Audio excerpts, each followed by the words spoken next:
Makorokoto, makorokoto, aya ndiwo makorokoto, aya ndiwo makorokoto. What's good, you guys? Welcome back to my YouTube channel. If you're new here, please welcome. We just want to say congratulations kuna DJ Tawaz. So DJ Tawaz has been campaigning for a while. DJ Tawaz wangu wachimbozama, vachimiramira bati rezano PF vachibuda vasina kupfeka, vakapfeka pampa, vachiita se. So now it has come to the realization of Mr. Wicknell Chivhayo that this guy deserves a car.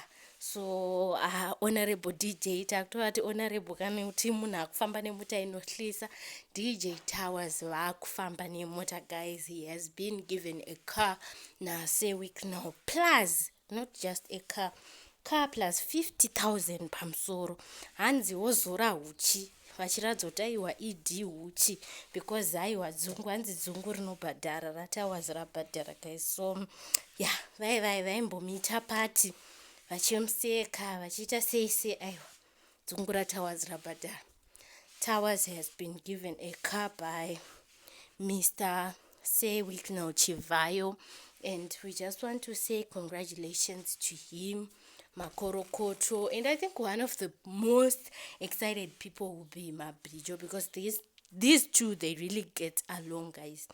Vanowirirana, vanonzwanana. Some say vakatombodanana, we wouldn't know, but Mabrijo would be really excited. I saw her on Wicknell post. I thought ndoita seko nemufaro, meaning kuti she is also excited for DJ Tawaz. Akati nongoti aiwa makorokoto, maita basa Mr. Wicknell for blessing komana DJ Tawaz.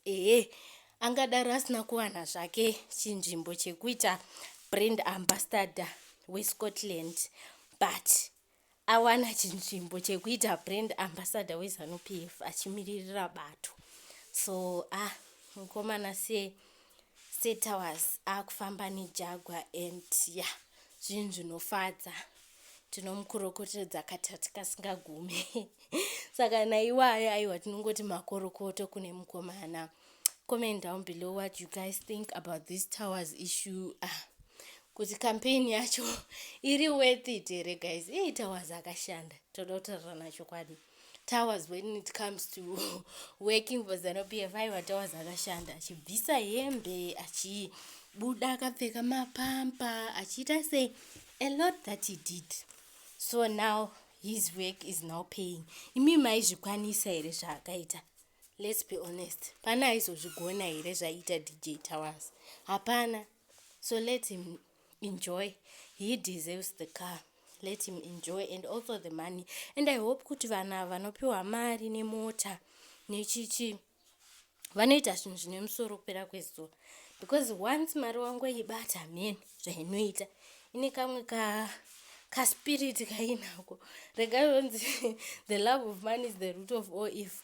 Ivo mune mari hazvitosiyani, inoita senge inoita kupera ichipupuma so sesipo. So let's hope DJ Tawaz vanoita zvine musoro. Thank you for watching. Bye.